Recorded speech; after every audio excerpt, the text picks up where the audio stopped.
Welcome to the Business Trendsetter Podcast, where we talk about trends and what's coming next. My name is Manny Turan. And I'm Adam Hartung.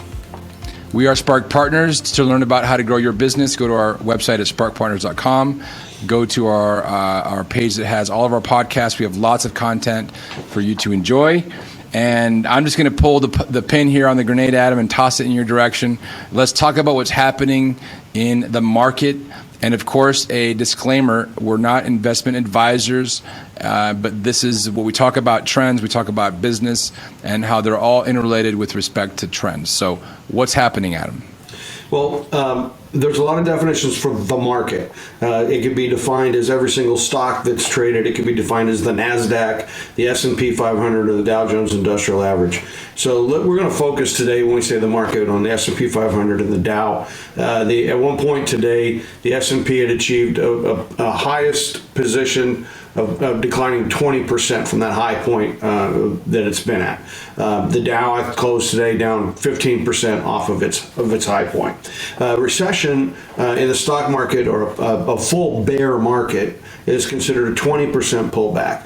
So again, the S&P pulled back 20, but came up a little bit, so we ended down about 18% from the high. So we're right at the edge of what would be considered a bear market, and that's got a lot of people, pretty upset. Their investments have not done well in 2022.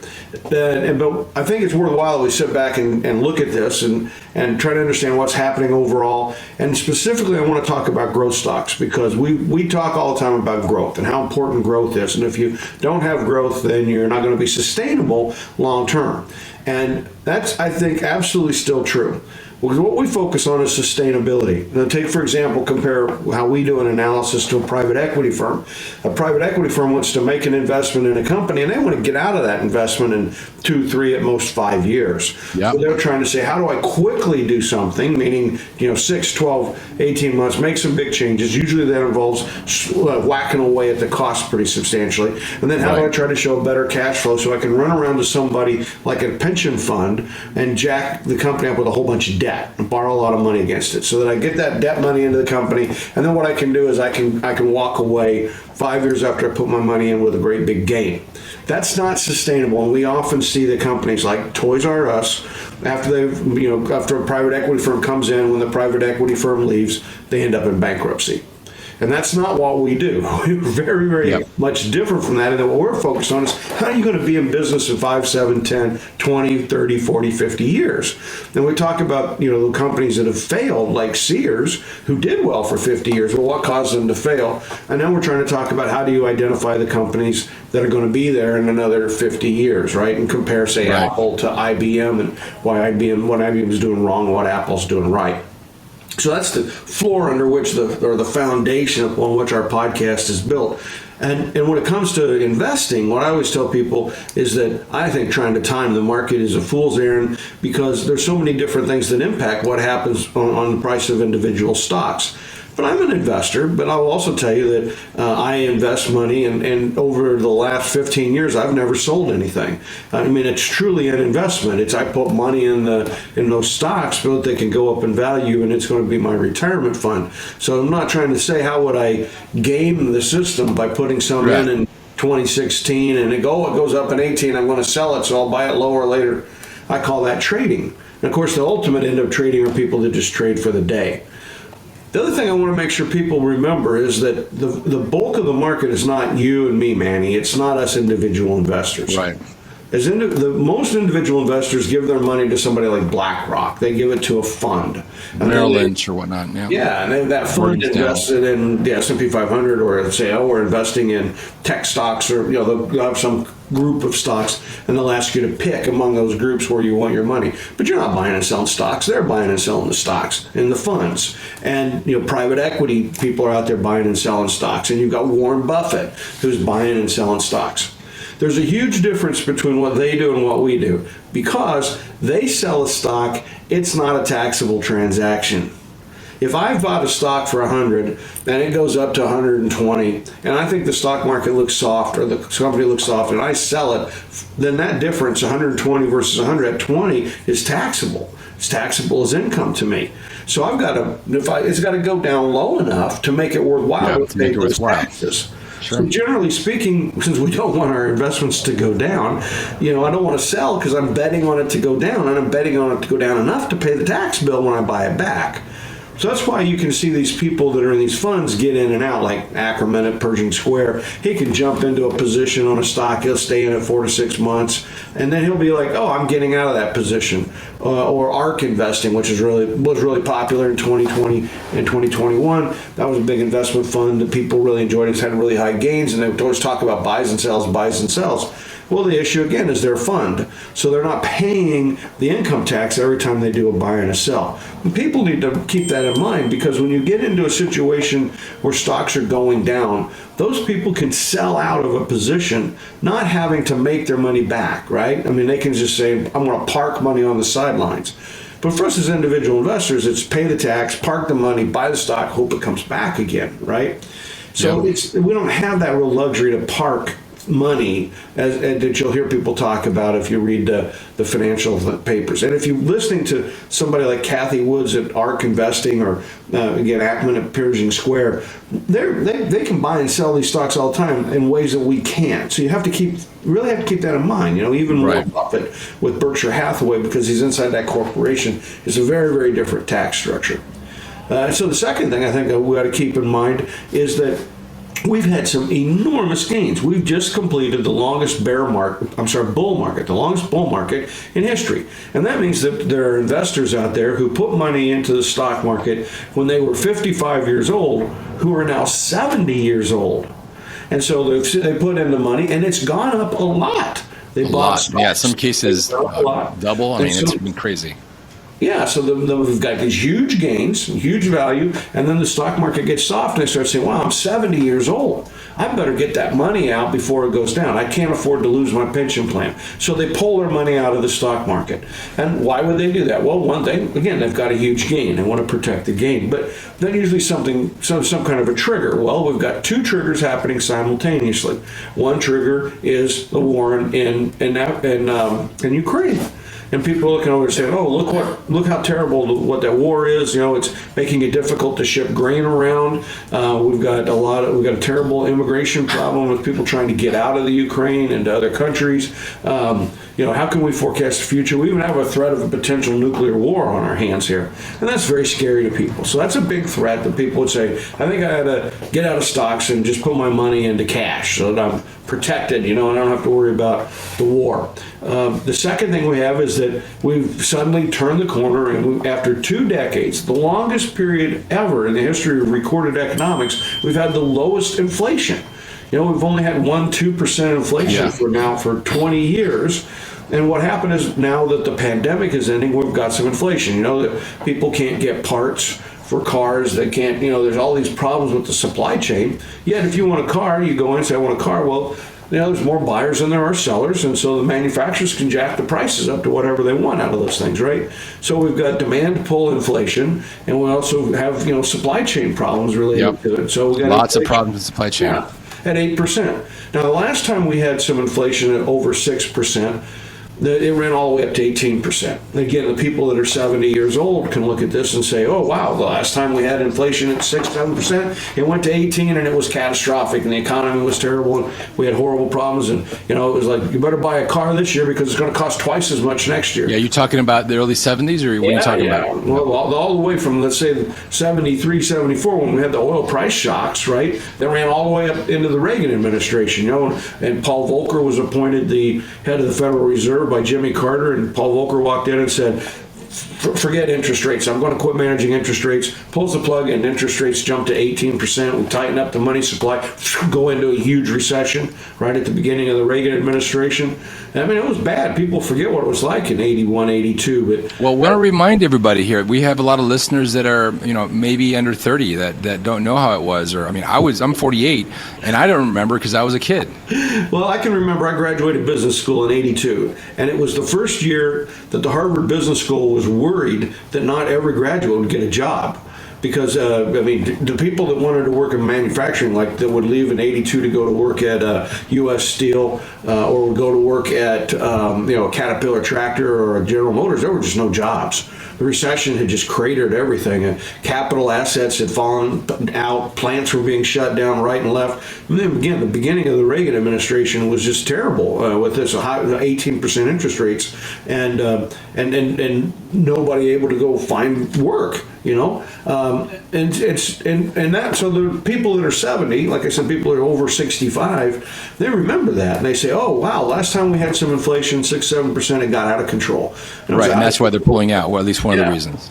So they're fearful of that. So again, I said, well, okay, in that area, the smart thing to do was the stock market crashed, was to get your money out of the stock market. And if interest rates get up to 15-16%, you buy a certificate of deposit or you buy a treasury bond, something like that. And then you're going to clip these enormous coupons down the road. So you get a risk-free investment.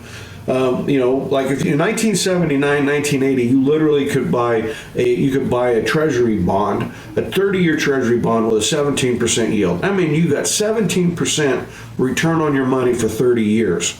And that was unheard of. Nobody had ever heard of that kind of return. That's unheard of. Yeah. What is it now, right? Well, no, I think now they're like 4, something like that, maybe 4. Now the interest rates have gone up. They're maybe 4 or 5% on long-term bonds.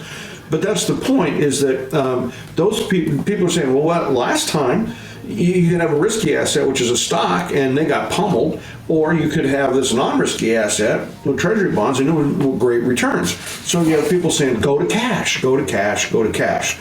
And the stock market relies on buyers and sellers. And if you have more people as sellers than you have as buyers, then it's going to go down. Problem, yeah. So a lot of people right now, if you read the analysts, will say, oh, we have what's called PE compression. That means price earnings compression. And they're saying, when interest rates were near zero, I was willing to live with a price earnings multiple of 22.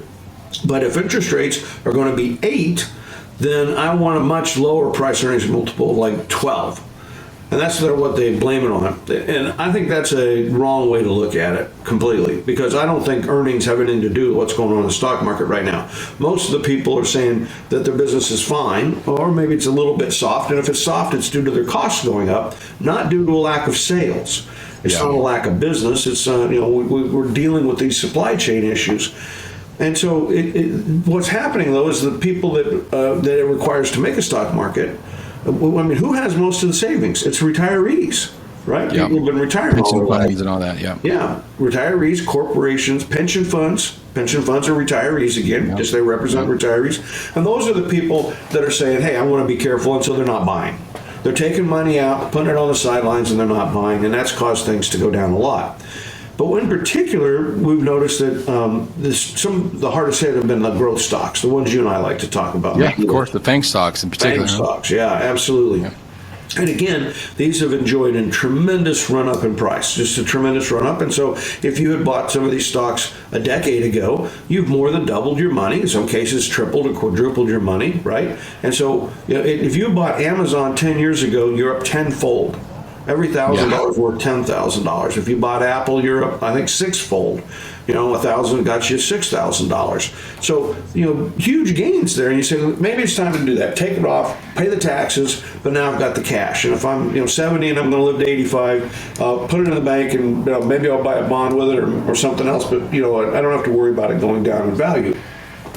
And so that's a big part of what's happening right now. Fear of the war, fear of the bomb, and then fear of inflation, and people that the demographics are fighting against this. You have the demographics of, if I feel fearful, then I want to get out. Because again, so much money is controlled by senior citizens, so much of it is in the hands of investment houses that are dealing with an older population or looking for a quarter-to-quarter return. If you're Phil Ackman, you care about how your fund does quarter-to-quarter. You don't care. You're not looking long-term. You're not looking at sustainability. You're trying to say, how do I do quarter-to-quarter? So what I want to do is take a minute, kind of go over some of these companies and really try to say to people, not only am I personally not a seller, I'm personally a buyer in this era right now, and that's my point of view, and I want to try to defend my point of view. And if somebody likes that, then they can follow me, but that's their personal decision. So I want to take a look, for example, at Apple. Okay, Apple has done very, very well. Like I said, if you bought it a decade ago, you're up something like sixfold. Since June of 2021, okay? Well, I'm sorry. Since in this year, since it hit its peak, it's down 25%. The stock's 137, okay? Now, last time Apple sold for $137 a share was June of 2021. Okay, so we're coming up almost a year. Yeah, about a year. The idea is you sit and say, okay, so a year ago Apple was worth 137. Has Apple underperformed expectations over that year? No. Apple has met or exceeded its expectations, but we have fear. So we have people fearful that, there'll be a shortage of chips. We won't be able to do business in China anymore because of what's going on with public relations. We're going to end up at war with China over Taiwan, and the Ukrainian thing's going to get out of control. So nobody's going to be buying iPhones. But if we get practical about this, what's really going to happen is even if we start having ongoing difficulties, the number one most popular phone in the world is the iPhone. Now, it doesn't have 60% market share. I think it has about 30% market share because there are a lot of really cheap mobile phones out there. But if you go around the world and ask people what they want an iPhone. So in terms of positioning the company, it's got the platform that's the most popular, and it's got the iTunes store, which is the most popular, and it's got the most apps, which are the most popular. And I haven't seen anything getting ready to knock that off. I don't see any competition. We're not going to go back to living without mobile phones. No. It's not going to happen. I guess the question is, why has it gone down 25%, right? Again, it's back to fear.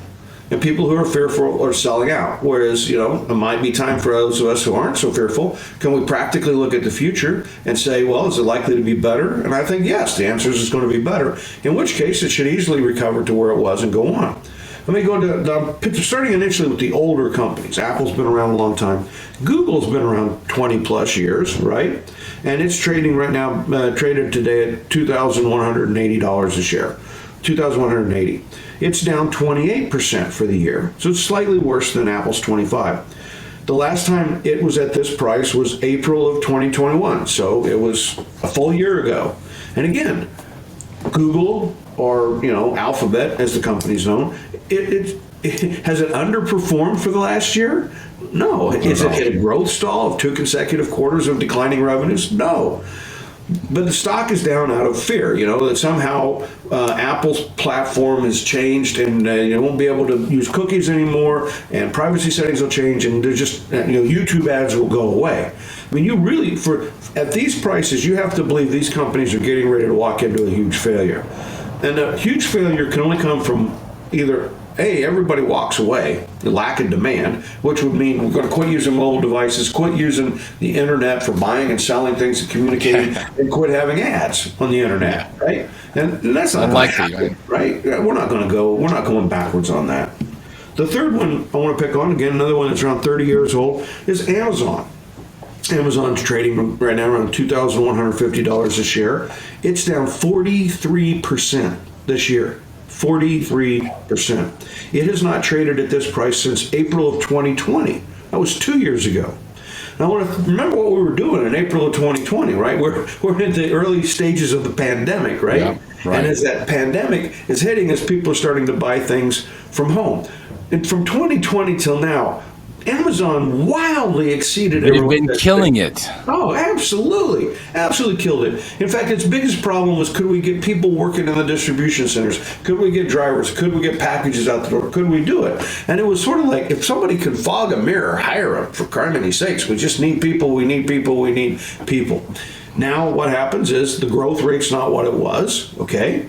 And so they're saying, hey, you know what? We may have overstaffed a little bit. It's might be kind of like the old rat through a snake, It kind of came in a big bite up front, but now it's working its way through the system, and we're working on that. We're working on getting everything lined up. But trading at 43% below where it was at its peak, and at prices that it had before the pandemic, would indicate that everybody thinks that we're going to quit buying from Apple. Quit buying from Amazon. Yeah, which is absolutely wrong. As a matter of fact, it's going to go the other direction. Well, yeah, of course. I mean, once the trend is in place, the trend keeps going. And we've said that over and over. We've demonstrated it in business after business. So the Amazon of the future, if anything's going to, the Amazon e-commerce retail, the Amazon AWS sales, those things are just going to grow. That's the direction the world is headed. To be able to buy it for a 43% discount from where it was, again, seems to me like one of those opportunities, right, where you could just sit there and say, well, just need some more time. I think the whole lesson here is just about the framing. People see hear about the stock going down, and they automatically go Yeah. from A to Z, and they don't stop to really look at the situation. They don't, and I don't know where that mentality comes from, and maybe you can shed some light on that, Adam. But how do people actually go from A to Z without noticing that they've missed B through Y, right? Well, B through X. let me take a look at the other side of this. So on the other side of this, we saw the price of oil jump up to over $100 a barrel. Now, you and I know we hit peak oil, right? The demand for oil has hit its peak because we're electrifying the world.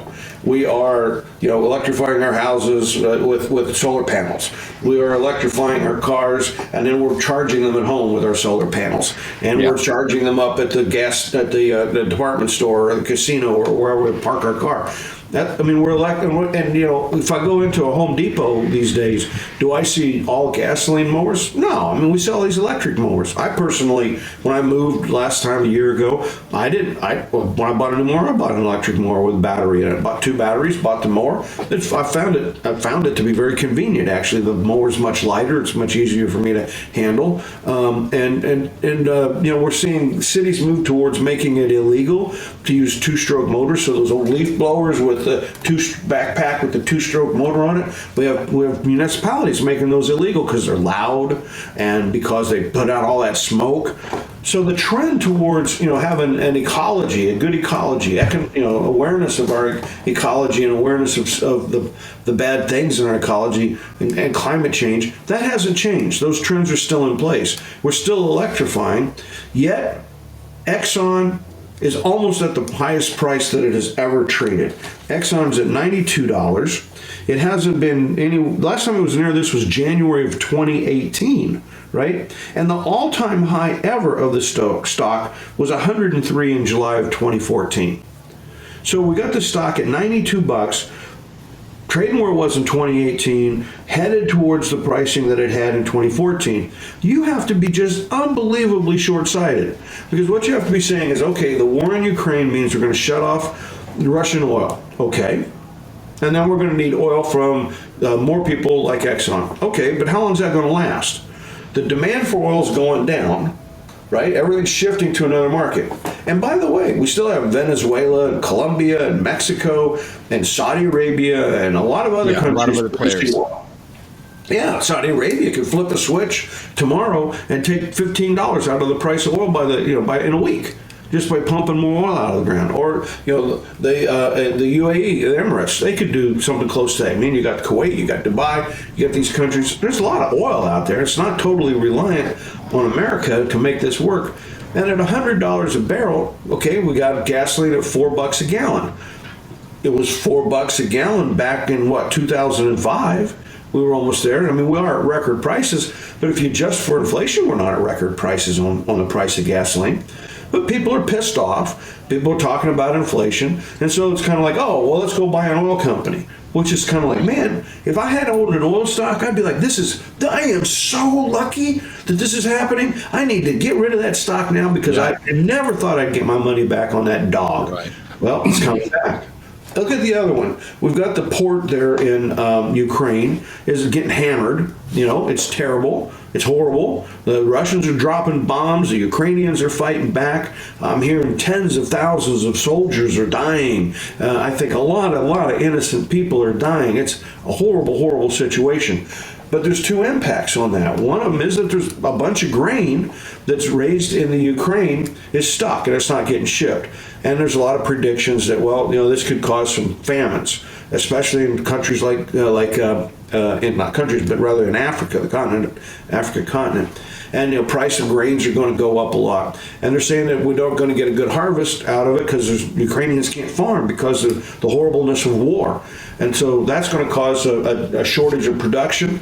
And again, grain prices are going to go up. So you look at it, there's a company called ADM, which stands for Archer Daniels Midland. It's one of those companies that you've never heard of because they do things like corn. Their business is corn, and their business is wheat.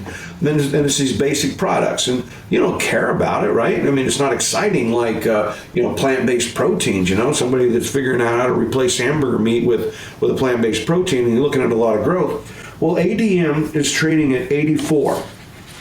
It recently reached its all-time high in the last week. It reached the highest it has ever sold for at 98.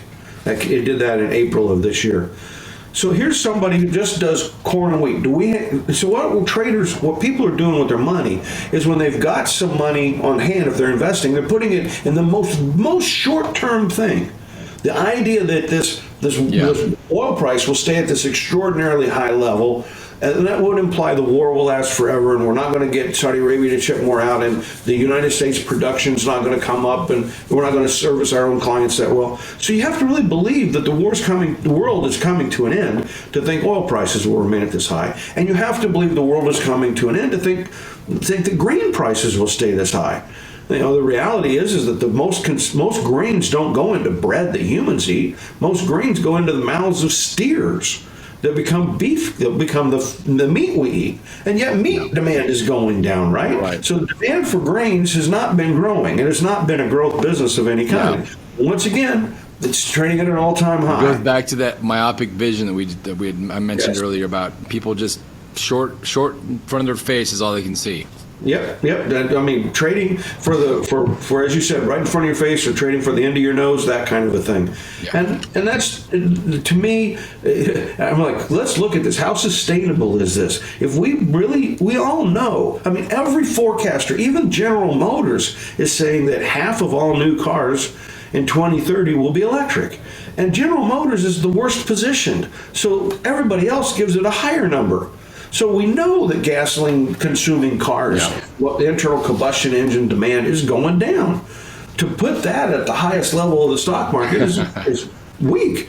We also know that the world's moving towards healthier eating, more concern about the ecology. To be in there with these ADMs of the world would be just foolish, right? That's not where the growth of the marketplace is. On the other hand, is our desire for entertainment high? Well, of course. Is our demand to connect high? Of course. The use of Instagram is off the charts. And you and I use WhatsApp, and I use it all the time with people, especially if they're outside the United States. I spent last week up in Ontario, and a lot of international clients, and we use WhatsApp. And Meta, which is Facebook, Instagram, and WhatsApp, it keeps growing. Now, the actual Facebook platform may be reaching some level of short-term saturation, but their revenues per user, we pointed out in previous podcasts. Yeah, we had that about a month ago, that other podcast. We talked about it. In the last decade, it's gone up tenfold. It's gone up from $5 to $50 per user. So, the trend is all going their way. They have not hit a growth stall. Everybody says, oh, Apple's changing its privacy rules and all the ads are going to go away. And I'm like, are you serious? And on top of that, they came out and they said, hey, we're investing in the metaverse. They're number one in terms of the Oculus goggles that they've modified and improved. And I looked it up today. Year over year, sales of reality headsets are up 98%. It's a 100% per year growth market. Yeah. And the reason I was reading about it is Apple has been demonstrating a product they're going to take to market to their board of directors. So you got Apple getting into that market. So you're going to have Facebook as the leader. You got Apple in that. Well, what's happened to Facebook?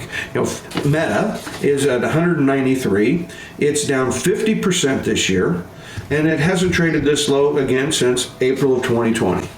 So back at the beginning of the pandemic. Yep. So, and again, they exceeded everyone's expectations for 2 years, and now all of a sudden, it's going to collapse. And the last one is Netflix. Netflix is trading at 186. It is down 73%. It has not traded at this price since December of 2017. 2017, 5 years. Yeah. 5 years ago.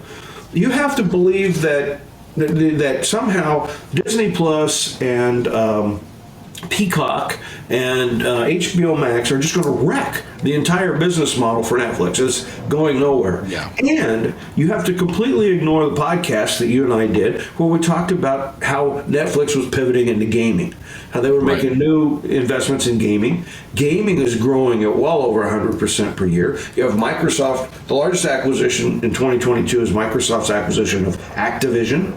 They're doing tremendously well. They've caught up with Sony. They're winning the battle. And here you have Netflix saying, we're going to introduce more gaming into the platform we have at Netflix. So you have to see Netflix at these prices, you have to believe, first of all, that for some reason they're going to collapse, and vast swarms of people, we're talking hundreds of thousands to millions of people are going to shut off their subscription. And they're not going to come back. They're going to shut it off and leave it off permanently. And you have to believe that the gaming investment that Netflix is making is not going to pay off at all. Yeah, I want to bring it to the from Wall Street to Main Street real quick here for a lot of our viewers and listeners. You know, you hear us talking about all these things happening with the stock market and the market in general, and you seem, you know, maybe you feel like you're removed from that, but it's all part of the fabric of the rest of the market. So when we talk about things like Netflix being down 70%, and you think, how can that affect my business? Well, you know, part of you can think that Netflix is going down the tubes, but if you really look at the whole situation, you'll realize that there's other factors at play. And for your business, you've got to be smart and take that same position of the long-term trends. What's happening with the trends? The market is going to do what it's going to do for other reasons. You got to stay on course with what the trends are doing and where the trends are going. So one of the things everybody's talking about, whether or not we're going to have an economic recession in the United States within a year, and whether that economic recession will maybe expand to be all of North America to include Canada and maybe even Mexico, and maybe we're going to have a really, really bad recession in Europe. You know, and they're looking at these indicators and saying, oh, look, you know, because we've shut down shipments, globalization and trade in Europe, we've had a reduction in trade, a lot of it due to the war, and a lot of it due to reduction of imports of fuels. They're saying, oh my gosh, you know, we're going to have this big recession in Europe. And the amazing thing is we've never had a recession with 4% unemployment. And right now unemployment's at record lows. I mean, we are almost at, we were having the record low unemployment numbers ever that we've recorded in America just 3 months ago. And we've gone through a year of these record low unemployment numbers.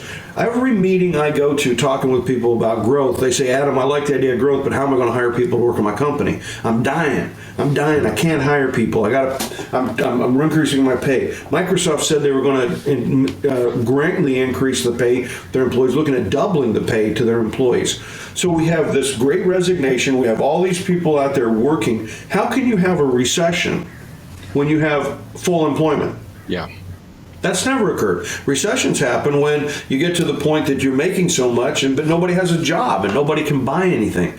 That was stagflation. That's what we had back in the 80s. We had super high interest rates of 16, 17%, simultaneously with unemployment rates that were up in the 8-9% number, right? And that was a true recession with high inflation. We called it stagflation at the time. And again, people over 70, a lot of people think, oh, it's just going to be stagflation all over again. When in fact, we have just the opposite. Right now, we have demand that's going through the roof. We have people walking into stores and complaining they can't get their products. Like, I want a new car, but I can't get one. I want a used car, but I can't get one. Oh, I'd like to buy a house, but I can't get one. I can't afford it. Oh, I would love to remodel my house, but 2x4s and new appliances are too expensive. A recession, again, is caused when you can't get work, right? And you can't get a job and you can't get paid. Right now, we're at record low. Here's an interesting anecdotal thing that I want to share. So I went to Palm Springs from Tucson a couple days ago. I went up and back, stayed the night, and went to a conference, kind of a last-minute trip. And what was interesting on the way up and on the way back, I have never seen so many quote-unquote bobtail rigs when the semis don't have the trailer, just the front end. It was, because usually when I'm driving when I drove to Phoenix, for instance, it's very rare, super rare. And they're always loaded. They always have the trailers. And they were all, you know, I would say a good 40% of all the semis I saw did not have a trailer. And so you got to think about what's happening. It goes back to the supply chain. I've got friends that own companies that are dying for employees.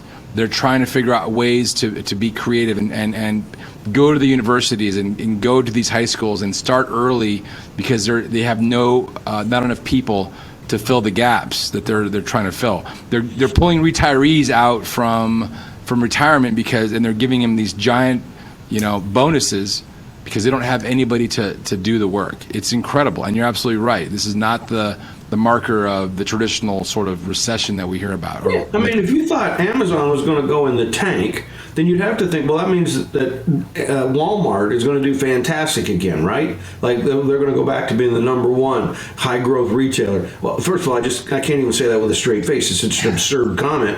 But then Walmart is down 27% this year. Right? So we have an irrationality here in the market. They're reacting to war and inflation and fear of recession and big things like that, rather than saying, well, with all these people working, what are all these people? So the retirees are going away. Where are these people that are working going to put their money? Then what we're hearing is, well, they're not going to buy iPhones. Oh, no. And they're not going to buy anything on Amazon. That's not going to happen anymore. And they're all going to walk away from social media. They're going to quit watching streaming on television. And they're, by the way, not going to do Google searches, not going to look at AdWords, not going to look at YouTube videos. That's all going to die. That's what you would have to believe, is that's all going to die at the prices these stocks are currently trading. But a level-headed person, we can sit back and look at this and say, I don't think this what we're seeing in terms of the depression of these stocks, these growth stocks, is not due to circumstances in the business. It's not due to lack of sales. It's not due to a botched business, and it's not due to bad products. It's due to these external factors that aren't really related to them that are affecting everybody's, a large group of people's willingness to invest. And remember, there's a lot of money. The most money is in the hands of these money managers, these people who literally, these funds that have $200 billion, $1 trillion under management. And if they get a little scared, they just say, I'm not going to buy. Well, right. And that causes a huge shift. Yeah. So they put the money in cash. So I'm encouraging people to say, look, I wouldn't be worried about a recession right now, no matter what anybody says, because as long as people are working, that's what's important. And right now, I could probably go out and get a job, which is crazy given how old I am, but I probably could. I know. Well, so this is a great segue to, one thing we're going to do, and this is exciting news that I'll share with our audience, and really thank you for listening to us over the past couple of years, is that, our course, we are going to be taking some of the elements of the course and creating a series of mini courses to make it more accessible. And we're doing that at the moment. But we still have our full-blown masterclass called Think Innovation that gives business owners and entrepreneurs all the tools needed to think like an innovator, think bigger picture. We always talk about, getting out of the box, then thinking. If you're thinking outside the box, you're still in the box. And certainly these elements that we're talking about today are clear as they can be for us, that this is not going in the direction of the recession. My kid turned 16 in a couple weeks, and his mother and I were looking for a butterfly knife of all things online. And we were having a hard time because they're all sold out everywhere. So you're talking about, these little micro indicators and the bobtail rigs I told you about. These are all things that we can you go to the restaurants and they're packed. There's waiting lines, and you can't buy just anything, and you got to really put get on top of that mountain and look down.